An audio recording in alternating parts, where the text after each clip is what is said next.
오늘은 우리 주님의 교회가 세워진 지 46주년 되는 해입니다. 지금까지 인도해 주신 하나님께 영광을 돌려드립니다. 사람이 세상을 살아가면서 여러 관계 안에서 살아가게 됩니다. 가족 관계, 또 친구 관계, 또 학교 동창 관계, 선후배 사이, 또 여러 고향이 같은 향후 관계 등등의 여러 관계 속에서 살아가고 있습니다. 그 가운데 우리는 주님의 몸된 교회인 주님의 이 공동체 안에 성도라고 하는 그 관계 속에서 우리가 살아가고 있다는 거죠. 여러분, 성도라고 하는 말은 거룩한 무리, 거룩한 백성이라고 하는 뜻입니다. 주님의 피로 하나가 된 그리스도인들에게 붙여진 이름이 바로 성도라고 하는 이름입니다. 그런데 이 성도에게는 특별한 사명이 하나 있어요. 바로 교회 공동체를 통해 복음을 전하는 일과 그리고 교회 공동체를 건강하게 세워나가는 일, 이것이 성도에게 주어진 그러한 사명이라고 하는 것이죠. 만약 이 사명을 감당하지 못하면 교회는 사명을 잃어버린 교회가 되고 성도 역시 사명을 감당하지 못하는 그러한 성도가 되어줄 수밖에 없다는 겁니다. 그러므로 교회와 성도는 복음을 전하는 일에 집중을 해야 되고 모든 힘과 에너지를 여기에 쏟아야 될 줄 믿습니다. 교회가 교회로서의 사명을 감당하기 위해서는 몇 가지 신앙적인 자세가 필요해요. 그 첫 번째가 주 안에서 하나가 되는 공동체, 이것을 만드는 일에 우리 모두가 힘써야 된다는 거예요. 바울은 빌립보서 2장에서 마음을 같이하여 같은 사랑을 가지고 뜻을 합하여 한 마음을 품으라, 이렇게 말씀하고 있어요. 어떤 공동체든지 가장 중요한 것은 바로 하나가 되는 겁니다. 하나가 되지 못하고 서로의 생각과 마음의 뜻이 나누어지면 그 공동체는 건강한 공동체로 세워질 수 없다는 거예요. 여러분, 속담에 사고기 많으면 배가 어디로 가죠? 산으로 간다고 그랬어요. 교회는 하나의 공동체입니다. 믿음의 공동체, 신앙의 공동체가 바로 교회입니다. 복음을 위해서 세워진 공동체. 그래서 교회는요, 세상의 그 어떤 공동체, 어떤 단체나 공동체와 다른 거예요. 교회는 그리스도의 몸된 지체들이 같은 생각과 같은 목적을 가지고 살아가는 공동체이기 때문에 교회는 특별히 그리스도의 몸을 중심으로 해서 하나가 되는 것, 그것이 무엇보다도 중요하다라고 하는 겁니다. 바울은 그리스도와 교회와 성도의 관계를 우리의 신체인 몸을 비유해서 머리는 그리스도, 그리고 성도의 몸을 이루는 그러한 몸을 이루는 지체라고 우리에게 표현했던 것을 봅니다. 머리와 몸에 있는 지체가 하나이듯이 교회는 한 몸의 공동체라는 거예요. 한 몸의 공동체에서 가장 중요한 게 뭐예요? 하나를 이루는 거, 하나를. 머리와 몸, 지체가 떨어질 수 없는 것처럼 교회는 무엇보다도 하나가 되는 것이 중요하다는 겁니다. 그래서 바울 서신에서 가장 강조되는 것이 뭡니까? 하나가 되라. 하나가 되라. 그리스도 안에서 너희가 하나가 되라 라고 하는 거예요. 오늘 성경 말씀 고린도전서 1장 10절에 보면 형제들아, 우리 주 예수 그리스도의 이름으로 권하노니 모두가 같은 말을 하고 너희 가운데 분쟁이 없이 같은 마음과 같은 뜻으로 온전히 합하라. 바울은 예수 그리스도의 이름으로 명한다는 거예요. 우리에게 권면한다는 거예요. 같은 생각, 같은 마음, 같은 뜻으로 온전히 하나가 되라. 이것이 바울이 오늘 우리에게 가르쳐 주신, 우리에게 권하는 말씀입니다. 당시 고린도 교회는요, 여러 파벌로 나누어져 있는 교회였어요. 오늘 성경에 있는 것처럼 바울파, 아볼로파, 게바파, 그리스도파, 이렇게 사람 중심으로 파벌이 생겨서 성도들끼리 하나가 되지 못하고 건강한 교회가 되어지지 않는 그러한 교회가 바로 고린도 교회의 모습이었다는 거예요. 여러분, 교회는요, 어떤 파벌 중심으로 모이는 교회가 돼서는 안 돼요. 교회는요, 사람 중심으로 모이는 교회가 아니에요. 교회는 그리스도의 중심으로 모인 것이 교회입니다. 오직 예수 그리스도 중심으로 모이는 것이 교회예요. 그래서 오직 그리스도만이 자랑되어지는 교회가 되어져야 그 교회는 건강한 교회가 되어지는 거예요. 교회 안에서 여러 나는 고향이 이거 여기입니다. 그래서 고향 사람들끼리 모이 파벌이 형성되고, 예? 또 어떤 출신 학교로 교회에 파벌이 형성이 되고, 이렇게 교회가 여러 파벌로 교회가 나누어진다면 그 교회는 절대로 건강한 교회가 될 수 없어요. 교회는 사람이 중심이 되는 교회가 아니라 하나님 중심, 말씀 중심, 그리스도의 중심으로 하나가 되는 교회가 돼야 그 교회는 건강한 교회가 되어줄 수 있다는 거예요. 바울은 고린도 교인들이 여러 파벌로 나누어졌다라는 그 소식을 듣고 이렇게 말하죠. 그게 오늘 고린도전서 1장 11절입니다. 내 형제들아, 근로의 지편으로 너희에 대한 말이 내게 들리니 곧 너희 가운데 분쟁이 있다는 것이라. 그리스도께서 어찌 나누었느냐? 바울이 너희를 위하여 십자가에 못 박혔으며 바울의 이름으로 너희가 세례를 받았느냐? 이 고린도 교회의 문제점은 뭐예요? 여러 분쟁이, 여러 파벌로 분쟁이 끊이지 않는 교회가 바로 고린도 교회의 문제라는 거예요. 그래서 바울이 오늘 고린도 교회 성도들에게 어떻게 그리스도께서 나누어질 수 있느냐라고 말합니다. 바로 고린도 교회의 문제점은 그리스도의 몸인 교회를 생각하지 아니하고 서로가 이기적인 생각으로 교회를 어지럽게 만든 것이 이 고린도 교회의 모습이라는 거예요. 여러분, 교회 안에서 가장 염려가 되는 것이 뭐예요? 그리스도의 몸인 교회를 먼저 생각하지 않고 이기적인 자기의 생각을 앞세우고 그 이기적인 생각을 하는 것입니다. 그리스도의 일보다 자기의 생각을 그리스도의 일보다 더 우선으로 생각하고 행동하는 이러한 행동, 결국은 이것은 교회 공동체를 건강하게 세워나가는 일에 방해가 된다는 거예요. 그리스도의 몸인 지체는 그리스도의 몸인 교회를 먼저 생각하고, 그래서 하나님의 일이 앞장서 나갈 수 있도록 자기의 주장이나 자기의 생각을 먼저 내려놓고 행동하는 것이 무엇보다도 필요하다라고 하는 것입니다.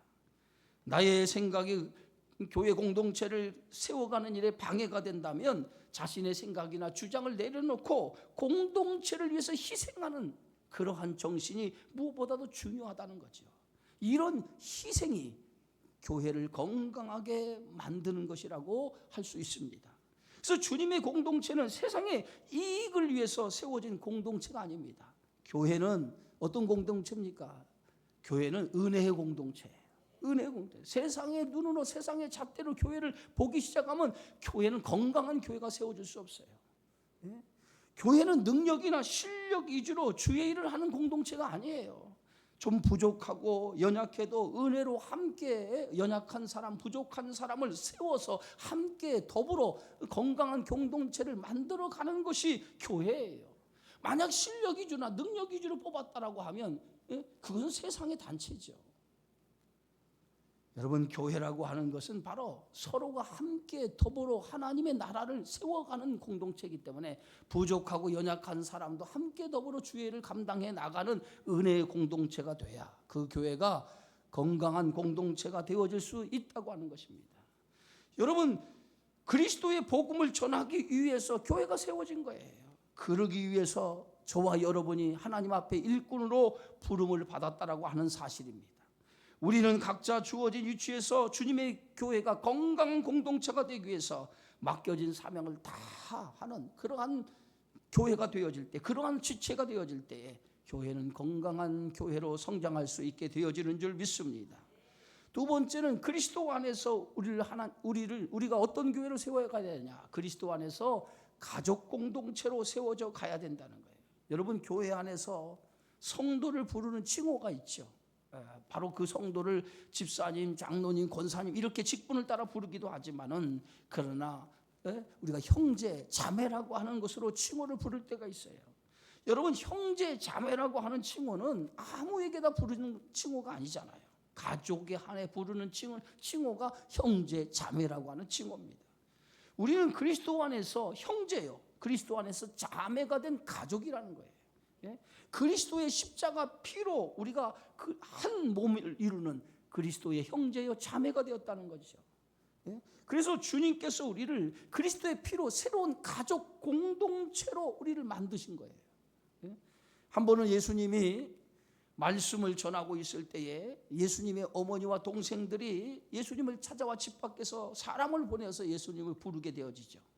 그때 제자 중 하나가 밖에 예수님의 어머니와 동생들이 찾아왔다고 하는 말을 예수님께 전합니다. 그때 예수님께서 그 사람들에게 뭐라고 말씀하시냐면 하나님의 뜻대로 누가 내 어머니요 누가 내 형제냐, 하나님의 뜻대로 행하는 자가 내 어머니요 내 형제라, 이렇게 말씀하셨어요. 엄밀히 말하면 육체적으로 보면 예수님의 어머니, 예수님의 형제들이라고 할 수 있어요. 그런데 예수님은 그 어머니와 형제들이 찾아왔을 때에 누가 내 형제냐, 하나님의 뜻대로 행하는 자가, 하나님 말씀대로 행하는 자가 내 형제요 내 어머니다 라고 이렇게 말씀하셨어요.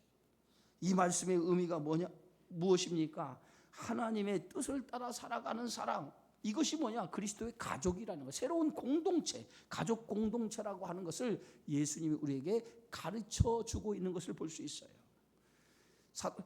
사도 바울은 빌립보서 1장에서 이렇게 말합니다. 내가 너희를 생각할 때마다 나의 하나님께 감사한다. 너희를 생각할 때마다 나의 하나님께 감사한다는 거예요.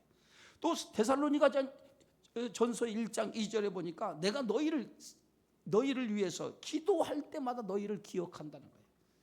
바울이 너희를 생각할 때마다 감사하고 기도할 때마다 너희를 기억한다라고 하는 이 말은 뭐예요? 가족은 서로를 생각하는 관계죠.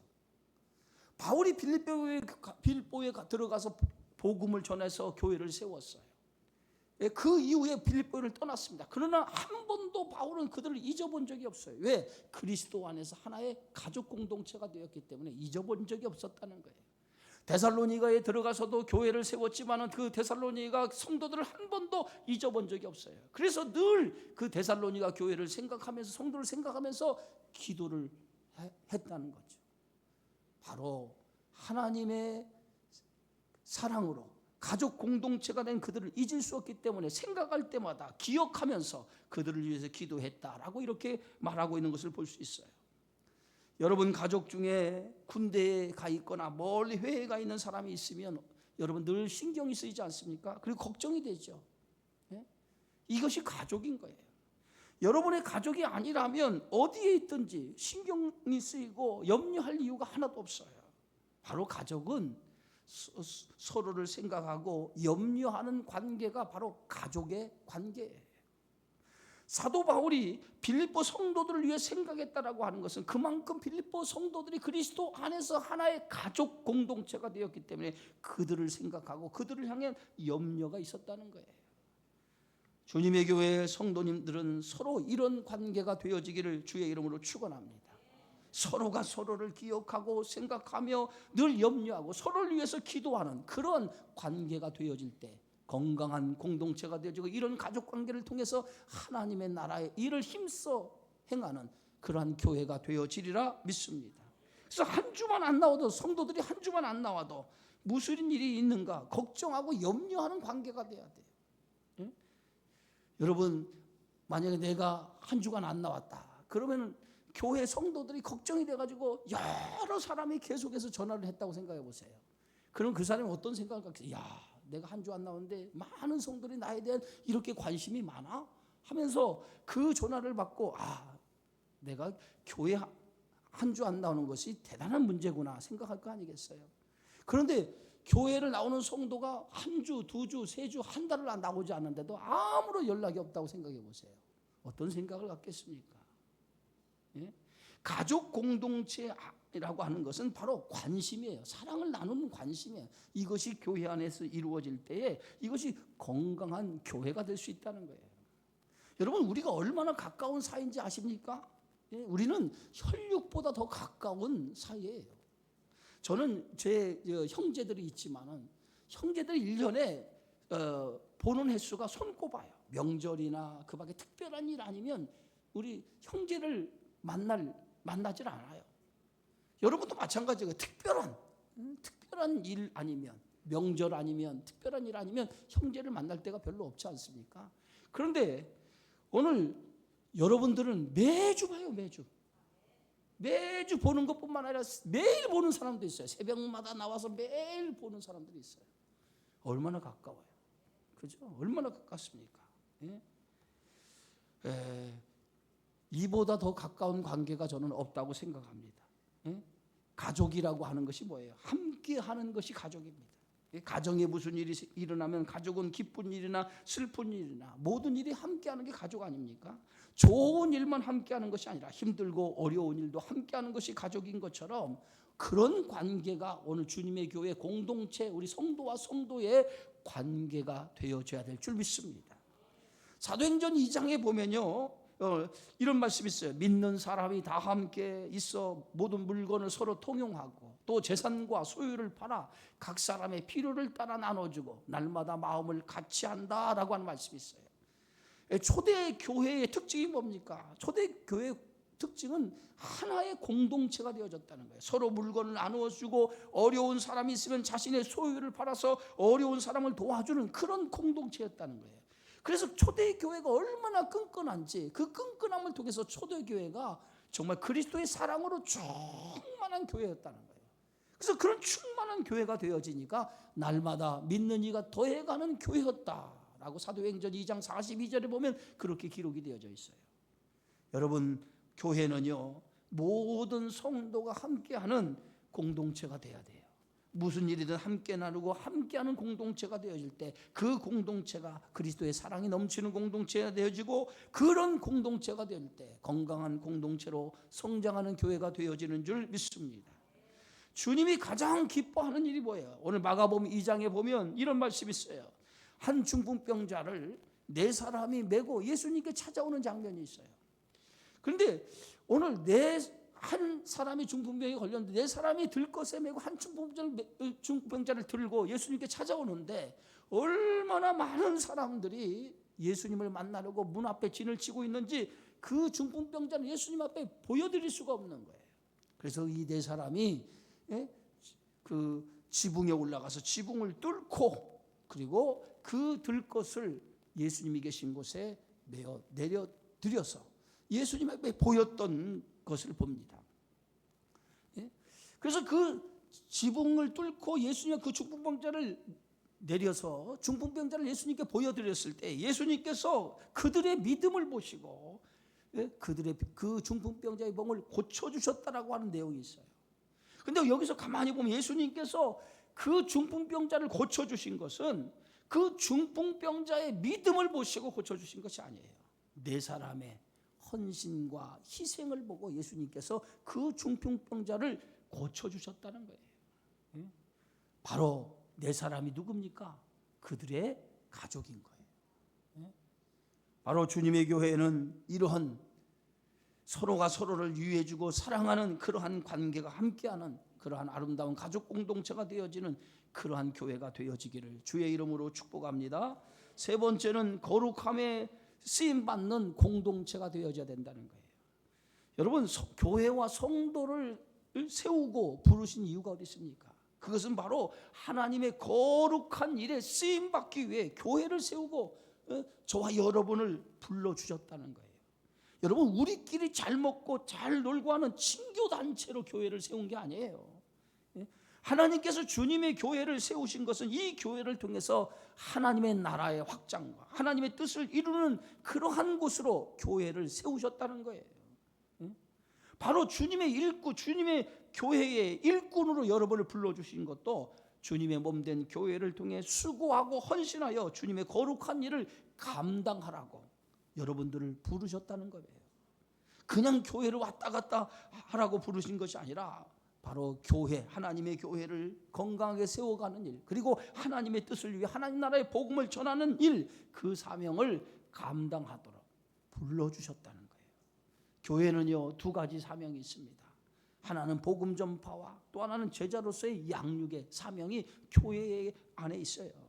그래서 교회는요 본질적인 목적이 뭐냐? 복음을 전하는 일에 이게 교회가 가져야 될 사명이에요. 그래서 교회는 복음을 전하는 일에 온 힘을 기울여야 돼요. 복음을 전하는 일, 이것이 교회가 온 힘을 기울이지 않으면 교회는 존재 가치가 없는 거예요. 성도도 마찬가지입니다. 성도도 이 복음을 전하는 일에 쓰임을 받아야 됩니다. 이 일에 쓰임 받지 않으면 성도로서의 사명을 감당하지 못하는 거예요. 예수님께서 마지막 우리에게 부탁하신 명령이 뭡니까? 가서 모든 족속으로 제자를 삼아 아버지와 아들과 성령의 이름으로 세례를 베풀고 너희 이것을 가르쳐 지키게 하라. 이것이 예수님이 이 땅에 지상에 마지막으로 계시면서 우리에게 주신 명령 아닙니까? 이 거룩한 일을 위해서 저와 여러분을 불러주셨다는 거예요. 그래서 성도는 이 거룩한 일을 감당해야 돼요. 예? 여러분 지난 해에 여러분 우리가 복음 전하는 일에 얼마나 여러분 힘썼습니까? 한번 스스로 한번 돌아보시기 바랍니다. 우리가 얼마나 많은 사람을 전도했느냐, 그것이 중요한 것이 아니라 내가 얼마만큼 사람들을 만날 때마다 그리스도의 복음을 전했느냐, 이게 더 중요하지. 근데 한번 더 생각해 보세요. 우리 스스로를 한번 돌이켜 보시기 바랍니다. 내가 지난해 만나는 사람마다 얼마나 예수 그리스도의 복음을 전했는지 한번 생각해 보세요. 여러분, 이 복음을 전하는 일, 이것은 우리에게 주신 사명이에요. 듣든지 아니 듣든지 간에 그리스도의 복음을 전하는 일, 이것이 오늘 우리에게 주신 사명임을 깨닫고 이 사명을 감당하는 그런 성도가 되어져야 될 줄 믿습니다.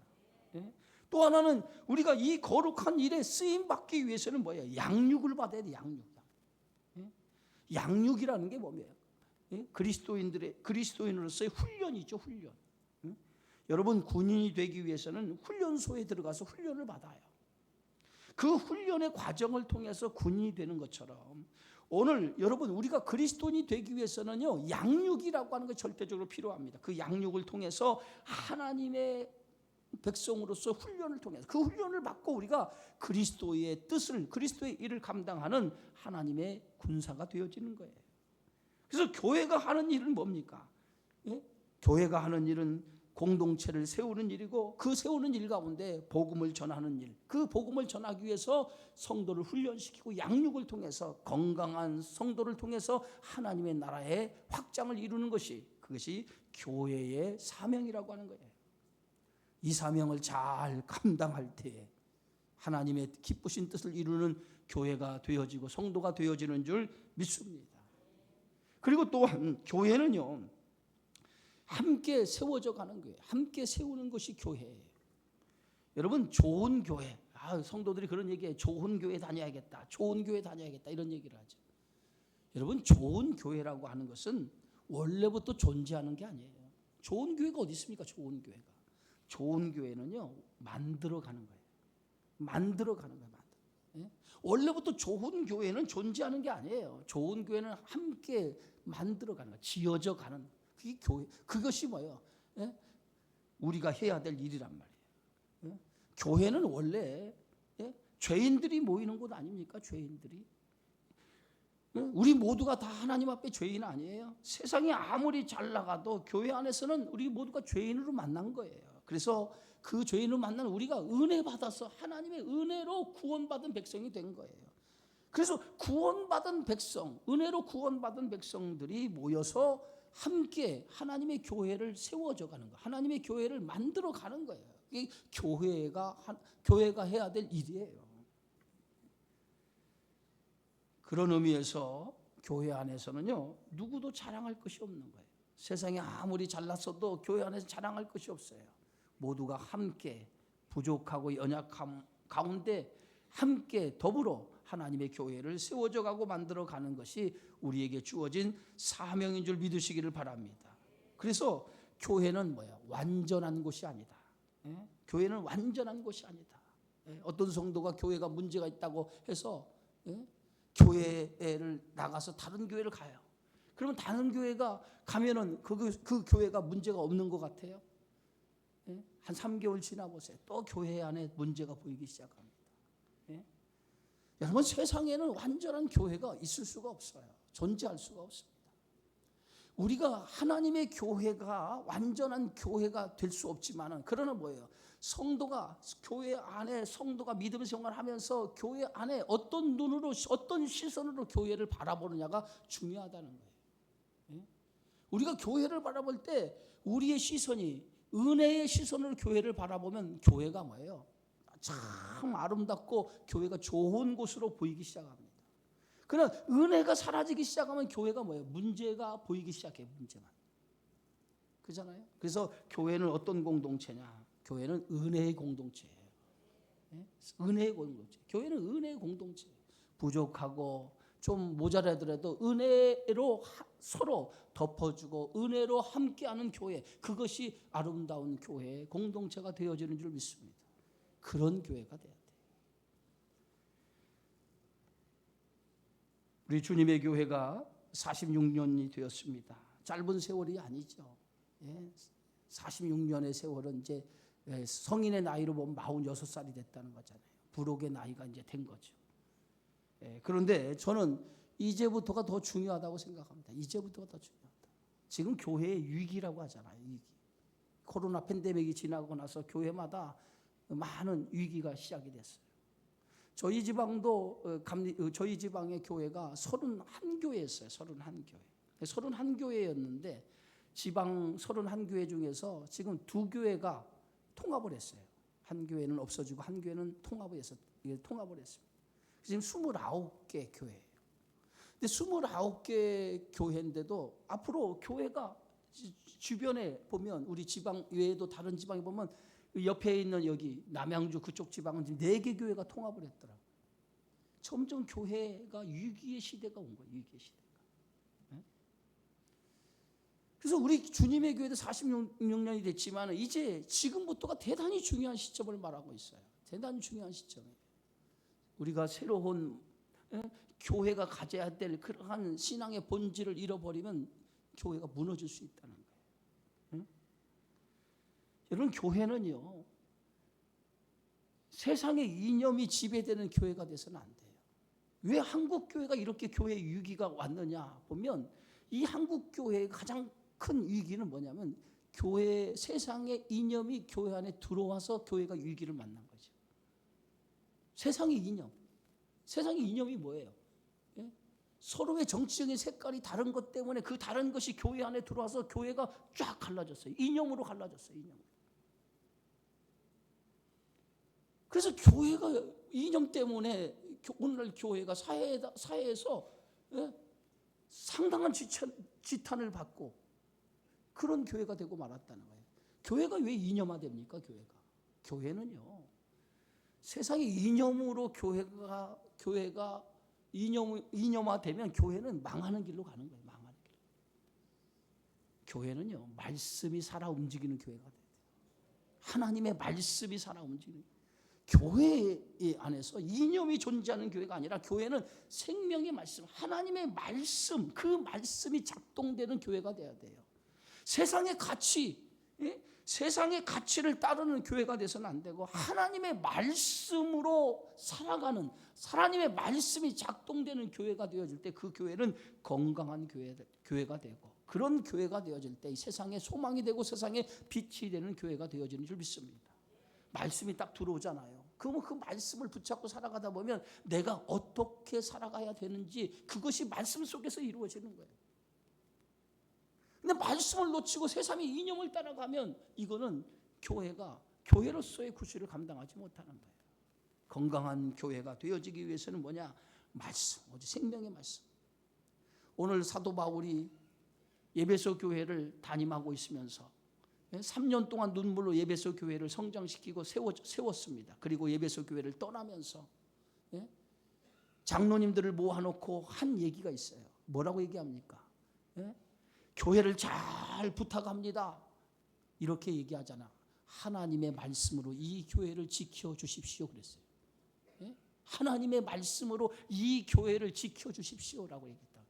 내가 떠나고 난 후에 사나운 이리 때가 교회를 들어올 것이라면, 사나운 이리 때가 뭐예요? 이단 사상이 교회 안에 들어올 거라는 거예요. 그 이단 사상이 교회 안에 들어올 때에 그 교회를 지키는 것은 말씀밖에 없다는 거예요. 말씀. 세상의 이념이 들어올 때 교회를 지키는 것은 말씀밖에 없다는 거예요. 말씀으로 교회를, 건강한 교회를 세워나가 주십시오라고 이렇게 부탁을 했어요. 성도가 살아가는 삶의 힘은 말씀이에요. 하나님의 말씀. 우리 주님의 교회가 말씀을 놓쳐서는 안 돼요. 생명의 말씀, 그 말씀을 붙잡고 그 말씀대로 하나님의 뜻을 이루어가는 교회가 되어져야 건강한 교회가 되어지고, 이런 교회를 통해서 하나님은 일하시는 줄 믿습니다. 세상의 가치나 이념으로 여러분 붙들리는 성도가 아니라 말씀에 붙들려 그 말씀을 가지고 세상을 살아가는 여러분이 되어질 때 세상의 빛과 소금의 역할을 감당하고 하나님의 나라가 확장되어지는 줄 믿습니다. 그런 건강한 성도로서의 삶을 살아가는 우리 주님의 교회 그리고 여러분 되어지기를 주님의 이름으로 축원합니다. 기도합니다. 하나님 은혜 고맙습니다.